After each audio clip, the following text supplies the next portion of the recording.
A condolences to an Imam of a time, Imam Mahdi alayhi salam. We remember, we remember the tragedy of Imam Hussein alayhi salam and his companions who have sacrificed their life. That's a big motivation for us to uphold the Islam and also stand against the oppressors of the time. This is your host, Sister Zinat. With me, I have a very special guest of honor, Alima Maryam Muaddal from United States of America. Assalamu alaikum, sister. How are you? Walaikum assalam. Alhamdulillah, I'm good. How are you? I'm good. Thank you very much, sister. بسم الله الرحمن الرحيم رب اشرح لي صدري ويسر لي أمري واحلل عقدة من لساني يفقهوا قولي السلام عليك يا أبا عبد الله ورحمة الله وبركاته. So, sister, from the last episode, we were talking about how can we help the Imam of a time. And you have been discussing many wonderful points. So right now, we are going to be continuing the points because we all have desires to become the companion of a time. And last time you were discussing that we have to uphold all the, whatever mandatory things that we have, the Islamic laws, go through it, try to help your neighbors, the people who are in need, especially the Shia people, because the Imam have really denied, even meeting the people who have denied helping the Shia of the time. So try to help the Shia of your time, your neighbors and your relatives. And the example you gave for especially the mothers, you know, who really need help, especially who had no help during the time of this COVID-19, where people are really in need of financial help and all the help. Help them. So how else we can help become, become close to Imam of a time? So we discussed how there's two different aspects to this question. One aspect is those roles that is general for everyone, applies to everyone, and then there's specific roles depending on the person that it applies for them. And so we're saying that how awaiting the faraj is really important, that we await for his return. And this is an active waiting, right? It's a proactive waiting, that we do our responsibilities, that we do whatever we can to help the Imam come back, whatever that might be. And we'll discuss that later on in the specific roles. Now, part of this awaiting of the faraj is praying for the faraj, praying for him to come back, reciting the dua, Allahumma kulli walika hujjatul hasan. And this itself will help each and every person dealing with their own problems. It's said in the hadith that when a person prays for the faraj, their own problems will be solved. Now, I remember there was this one year I was in Tehran, and Aghay Panahian was speaking at Laylatul Qadr, and Aghay Panahian is a well-known speaker in Iran, well-known speaker, yeah. Actually, yes. And it was the night of the 23rd of Laylatul Qadr, and he was like, tonight, we're only going to pray for the faraj. No one's going to pray for anything else except for the faraj. And I remember that night was a very special night. I remember specifically doing what he's told us and just praying for the faraj. And I remember that year for me was so different from the other years. And it was really that when you pray for and I really saw that in there, that when you pray for the faraj, everything else opens up for you. Your own problems get solved.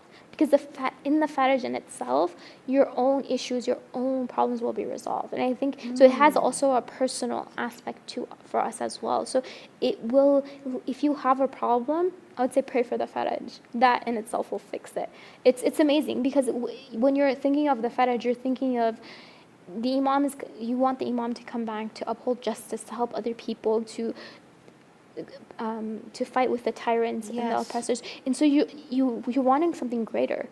And so when you're asking for something greater, Allah will give you the small problems and the issues compared to all the other things. Makes really sense to me when you're living in this dirty world with so much oppression going on and people are like going away from each other. If you're like praying for the faraj of Imam Zamana, you're basically telling, yeah, Imam, come and solve a problem. Exactly. In a big number, the problem is going on. To solve this, please. Exactly.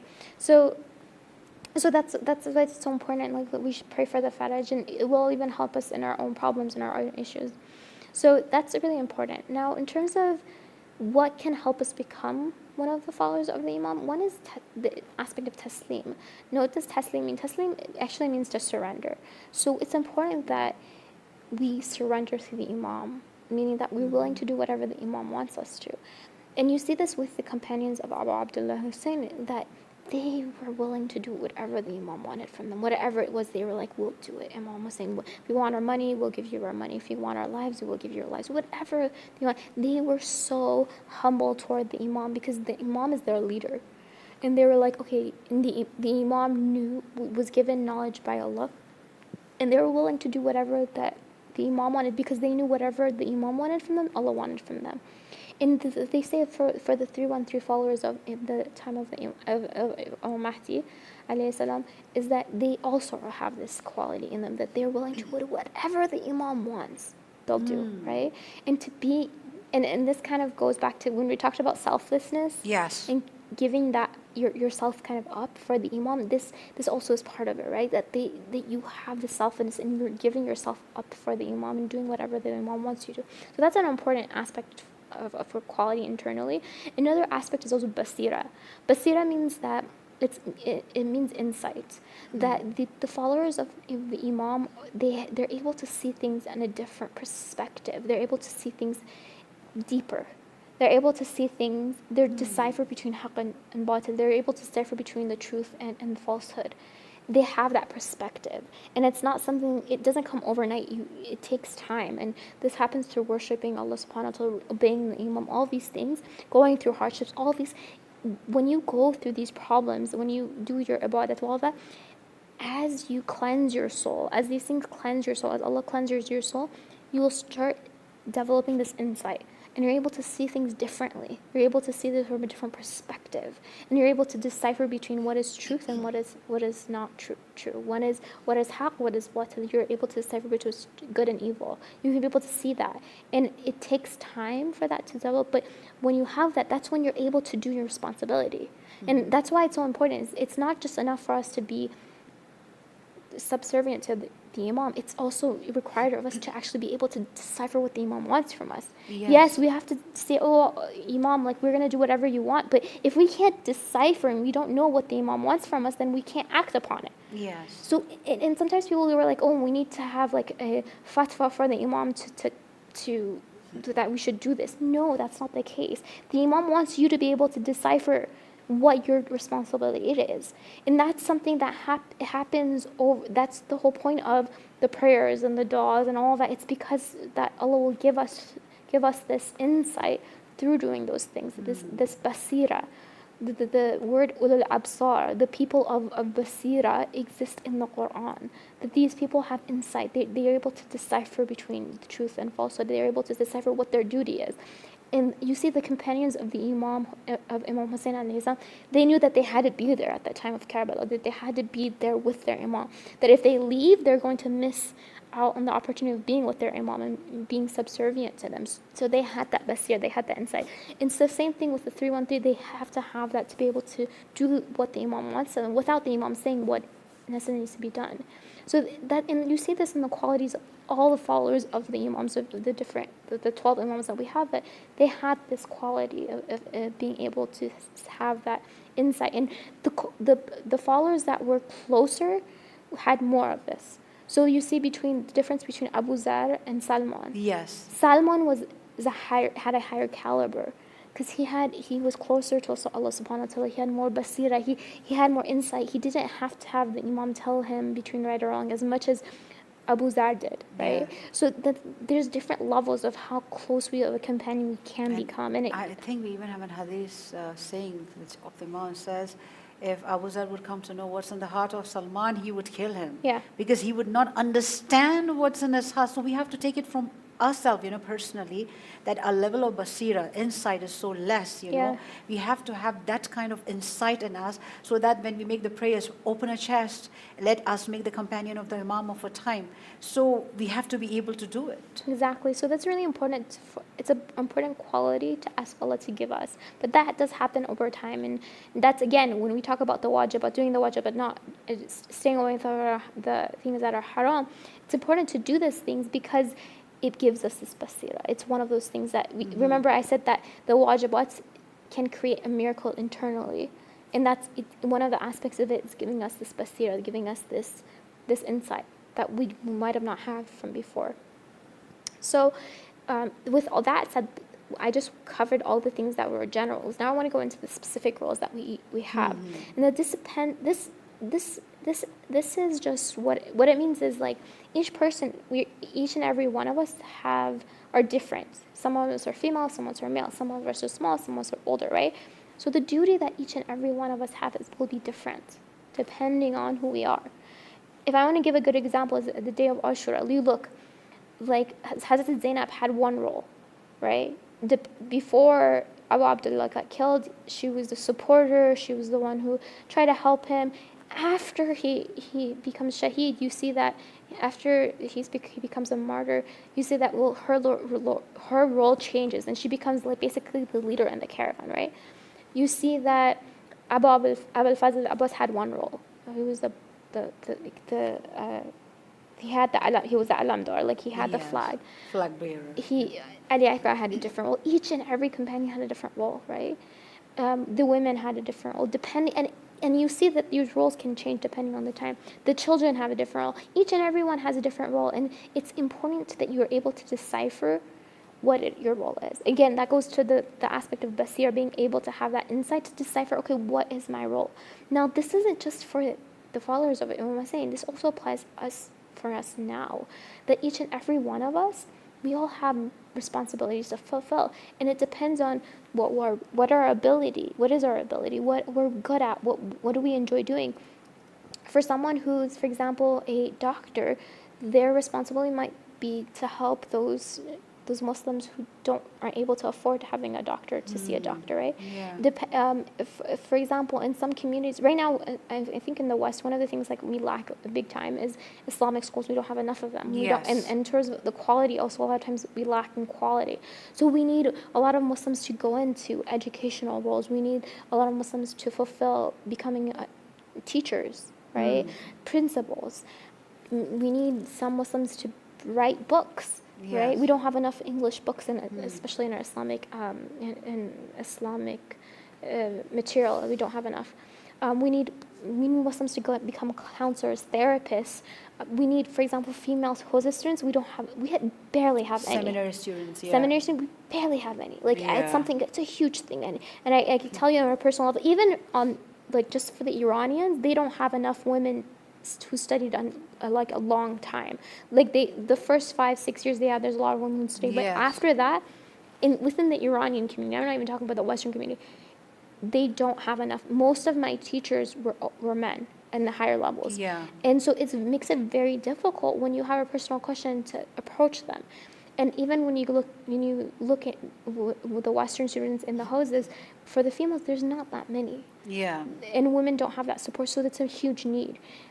Right now, if you look in America and Canada and Europe, there's not that many females who've been raised in the West and who've studied in the houses. We don't have enough. It's definitely a lack. And I remember one of the Maraja or the scholars came to our houza once, and he said the same way we need female doctors and female nurses, we need female houza students. Yes. And he said that this is a need. And I remember like when I heard him say, I was like, okay, like it is a wajib. Like it's wajib kifai. It's something that we lack. The same way we lack therapists. We don't have enough Muslim counselors and Muslim therapists because mental health is a big issue right now, and we need to be people who are Muslims, who understand our faith, our religion, who can help other Muslims with this, and it's a big problem. We need Muslim gyms. Muslim females need to have a place to exercise. Female gym, yeah. Female gyms, right? I mean, in some places in the West, like they do have all female gyms, but it's not that many, right? So we need that. We need but the male or female artists who make Islamic art, Islamic poetry, Islamic books, Islamic stories. We need all of that. And we need Islamic television in the West, so that people can do the Islamic activities. And many people are very talented, the boys and the girls, men and the women, they can all do that. We need that kind of a channel over there. Exactly. So there's so many different needs, and depending on the community you are in, that need will be different. It could be different. Some places you might have an Islamic school, but you might not have you don't have a women gym, or depending on what it is, and depending on what you're good at, you can fulfill those roles. So I remember when I was teaching at the school, I told my students, like, we need teachers, we need principals, we need houza students, we need all these things, and you guys are the ones who have to fulfill it. If you guys don't fulfill, who is going to? And I think sometimes we tell our children, oh, just become doctors, just become engineers, and it's like, well, have you considered, first of all, what is that child good at? You might be telling a child who's not good at math or science or that to become a doctor in engineering. They can become a doctor or an engineer. So not everyone's good at those things, and you might just mess them up mentally if you push them toward that. So I think it's important, first of all, let's not push our children to become things that they're not good at or they don't enjoy. They have to be good at it and they have to enjoy it. They can't do something that they're not going to enjoy. Even if you push them toward that thing and they don't enjoy it, they're not going to end up working in that. Definitely, yes. So it's important to actually recognize what they're good at, what they enjoy, and see what they need and see how you can help. Now, maybe you might be a doctor, or maybe you might be a lawyer, you might have a job that makes a lot of money. You might not be able to help the Muslim community directly with your skills, but you can help with your money, or you can volunteer with your time, or whatever it is. So there's different ways you can help, and you have to see, well, how can I help? And it's really important because this is our responsibility to the Imam and the Ummah and the community. And that's something that if we want to play that role of helping our Imam, we have to recognize what our responsibility is. So this is really very important, that it's just not living for ourselves, because the human nature is that they just want to fulfill their own desire to make themselves happy and prosper. So basically, to help the Imam of a time, to be with the Imam of a time, we have to first go out and help in the community, especially as Shias, Muslims. Recognize what our responsibility is, and then do what we can do. And recognize also that it's important to recognize sometimes your responsibility would change. It's not always the same. At moment to moment, it can change. Again, in the event of Karbala, Hazrat Zainab's responsibility, her role changed from the time Abu Abdullah was alive until after. It changed. She became the leader after because the Imam of her time, Imam Sajjad, at that point was sick, so she had to be the one who carried that message, who led the women, who did all those things that she did. She did a big thing. Oh my gosh, she was actually really taking care of the next Imam of the time, who was actually very, very sick. The whole time, during the tragedy. And she was the strong lady who was taking care of everything. But she saw her responsibility and she fulfilled it. And that came from her basira, her insight. She had that. Again, that's why it's important. The basira is important to be able to understand. And it takes a bit of wisdom to be able to understand, okay, this is what I need to do and implement it. So she had the basira, she had the wisdom, and then she was able to implement it. And that's why she was one of the best followers of the Imams. Because she recognized her responsibility. She came to the plate and she took the bat and she did what she needed to. And it's the same thing with Fatima Zahra as well. And all the companions of the Imams who did their responsibility, that's how they did it. Yeah, it was not just a man. It was a man and the woman together who did it. And even the kids played such a big role. If you see the kids, how Bibi Sakina, Salamullah Alaiha, Imam Ali Asghar, how everyone together did their own responsibilities. Definitely. Yeah. Okay, so with that, I think we finished that question. We can go on to the next So one. that's very nice. We have finished the questions of how can we help the Imam of our time. But coming to a connecting point and most important question that I have is that what do we learn from Bibi Zainab Salamullah Alaiha? What did she show during the time of Karbala? Because this is very disappointing what I've heard it from the youth, that Bibi Zainab, she was just like a crying baby. All they did was ladies were crying and walking because they needed protection and support. Few youth mind is like this, which is unfortunately not our mind, but to answer the youth and the power of the woman, because Bibi Zainab for us is a power of a woman, the best example after the men died, it was her. She was taking care of everything like a strong lady. Exactly. So what do we learn from her? So when you look at Hazrat Zainab alayhi salam, you see that the weight of Karbala, the message of Karbala is on her shoulders. Yes. She really carried that. Wow. She became essentially the flag bearer of Karbala. If it wasn't for her, we would never hear about Karbala. And so it was a huge burden on her if you think about it. When you look at her, like, first of all, you see, like, she's the one responsible for the caravan. After Abu Abdullah is martyred, you see that she takes care of things. And when Sajjad, he's sick, right? And obviously he was sick for a purpose, like, because the Imam of the time had to stay alive. If he was well, they would have killed him. So whatever he told her, she would execute immediately. And so, and you see the submissiveness. And I said one of the characters of the followers of the Imam is the submissiveness, and that she definitely had that characteristic. And so and even though that if you think about it, the Imam of her time was her nephew. Imam Sajjad was her nephew. Like, he was younger than her. Yes. But even with that, if he said, do this, she was like, okay, I would do it. Like, and it's amazing that, like, the humility that Hazrat Zainab has is amazing.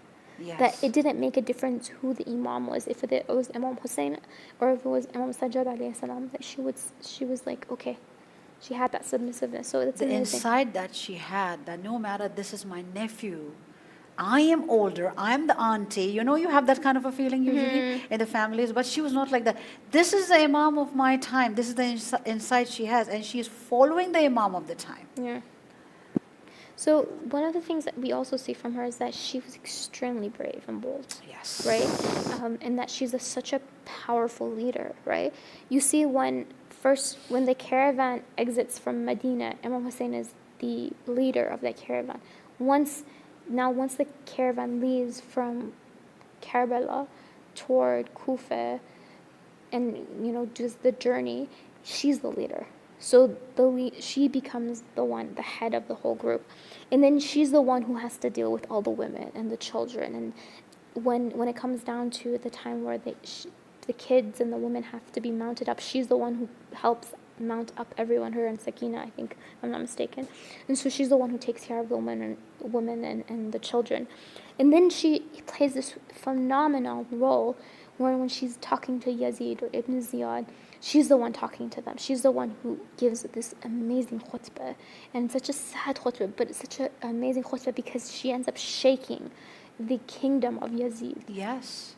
It is very courageous and it's a big bravery. You are standing in the furrow of the time. Yeah. The villain of the time, the oppressor of the time, and you are speaking out, even though you were whipped, you lost your entire family, you're still like a prisoner, but you're not even scared. So you still, you know the right of tawakkul Allah. You were talking about reliance on Allah subhanahu wa ta'ala, and this man is wrong. We are right, and all I saw is beauty. This is what he should. And she's speaking out in a beautiful speech against the Yazid and saying that how you lost the war and we won it. Exactly. That is bravery, definitely. Yeah, definitely. So if we think about it, so the first moment after Imam Hussein is killed, she's the one who comes out. She's the one who reaches his body, and at this point, like he's beheaded, right? And he has all these swords and these arrows is in his body, and it's really difficult to talk. Excuse me, sorry, I'm getting choked up about just talking about it. Just imagining coming to your brother and having that, seeing his body in that side. She takes the spears off, and she turns the body around because they said that they had put him toward facing the ground when they beheaded him. So she takes that and then she lifts the body up and says, "Oh Allah, like take this sacrifice, like please accept it." To be able to give up your brother and then say, "Oh Allah, accept it." Like, how many of us can do that? Very difficult. Like when you lose someone, and I'm coming from a point where like I've lost my own brother, so I know exactly how it is. I can tell you that much. I understand. It's just so heartbreaking. You're crushed. It's just so difficult to do anything. But Hazrat's name is so strong. Her tawakkul is so strong. And her basira is there. Her wisdom is there. And she has, oh Allah, like, she doesn't mess what Imam Hussein's done. She completes that message. And she says, oh Allah, accept this from us, right? And then she turns toward the Prophet, toward Medina. And she says, Ya Muhammad, and she starts talking to the Prophet and says, oh Prophet, see what they've done with Imam Hussein. Yes. And she's like, she's really showing like how evil and corrupt these people are. At this point, she's talking to the Prophet, making them realize this was the grandson of the Prophet, and this is what you've done to him. Like, yes. how dare you guys do that? And I think it was a very I can't say the word. I can't say it. That's okay. You can go to some other word. But it was very tactful. Let's Yes. say that, right? Tactful that she did that because it was a reminder to other people that, hey, like this is who you've killed. Do you realize what you've done? And so then the enemies are starting to wail, and they start realizing, oh my God, we just messed up, right? Yes. And it's an amazing. If you think about the stories, it's so empowering and amazing. And then you see that when she comes to a point where she has to deal with Yazid and Ibn Ziyad, she starts talking to them, and she mentions that, like, this is what you've done. You've killed this grandson of the Prophet, you've killed the children, you've killed Ali Asghar and Akbar, all these. And she basically points out and makes them recognize, like, hey, you've committed such a atrocity. Big sin. A big sin, such Yes. atrocity. This is like such an evil move. And she makes the tables turn, where before they were celebrating what Yes. they've done. And now it's like, oh, we messed up. We Yes, screwed because up. the people of the palace really agreed to her, and they were saying, yes, what Yazid was wrong. Yeah. They were speaking out those words. It's interesting because she is able to turn the table. Now, in Kufa, it was easier for her to do that because in Kufa, they knew her. Because Ali ibn Abi Talib, her father, and her, they lived there. They lived the time when he was the governor. So, or had at least Khalifa. So they knew her. They recognized her voice. And especially they recognized Ali ibn Abi Talib's voice and his bravery. And so when Zainab alayhi salam was talking, they recognized this is Zainab, Yes, right? So in they Kufa, it was easier. But then when It was she was like in the Sham, eloquence of Imam Yeah. Ali alayhi salam speaking out. exactly. So Yeah. when she went to Sham, it was like it was a different it was a different scenario because she's dealing with people who've never really seen the Ahl al-Bayt before, Yes. right? And they've They were- always heard bad things about them because of Exactly. Muawiyah. Exactly. Yeah. But even there, she's able to still turn the tables where people start crying and start realizing, oh, we really messed up, and they come in there as slaves, but then they leave given so much izzat and honor and dignity, and she's able to turn the tables, and that's why it's amazing that she was able to play her political role so well and so strongly, and I think that we all can learn from this is that like okay that she did this, like so can we. When we Yes. need to stand up, when we need to take a position, we can do the same thing. But we have to take her honoring, her basira, her insight, her wisdom. Yes. We have to emulate that as much as possible. And so it's amazing. And sometimes women ask, or sisters ask, especially the youth, they're like, oh, like women can't play, can't get involved in politics, or do they even have a place in politics within Islam? And it's like, well, Hazrat Zainab played quite a big role. Bibi Fatima Zahra salamullah alayha played the role. Bibi Khadija played the role. Exactly, Yeah. and it's this role is huge. Like Yes. what Zainab alayhi salam did, if she didn't do that, we wouldn't be here right now. We wouldn't be Yeah. crying for Imam Hussein. We wouldn't have been doing We wouldn't all even that. have known what really happened during the events of Karbala. It's because of Bibi Zainab salamullah Exactly. alayha. We know the entire thing because everywhere she used to go, and this is politics, she is Yeah. speaking out. What happened with us, what Yazid did with us, what he did with my brother, what he did with my other nieces and nephews, whatever was happening with Bibi Sakina salamullah alayha. Even with Bibi Fatima Zahra salamullah alayha, she spoke out. She was like a one-woman army knocking at people's door and saying, do you remember Khadir? Yeah. So she did that political part. Yeah, definitely. So we see that though she had like Hazrat Zainab specifically here has a huge political part. She's saying that she's very brave and she's courageous and she speaks out her mind, right? Yes. So with that said, I think it's important to also recognize that she does this because it's her duty. Yes. It's not that she was chasing politics or she was chasing herself activism. Sometimes we chase activism, but it's like what we are. Yeah. Our identities is we are a slave to Allah. We are servants of Allah. Now, in the servitude, sometimes we'll have to become a political figure. We have to play a political figure. And because it was her duty, that's when she spoke out. And it was her responsibility that she fulfilled. It wasn't something that she wanted. No, she did it because this was what Allah wanted from her. I think that's really important to recognize that when we're trying, sometimes we think about political activism and all that, we have to say, well, is this our responsibility? Yes, this is the question that comes on our mind. No, it's not a responsibility. It's politics. I don't want to take care of that. So that's what we have to see. Sometimes, sometimes a woman might be going through, their child might be like the first year, like right, when they're baby. You might not be able to take a political role because you're busy raising your child the first Yeah. 4 or 5 years, right?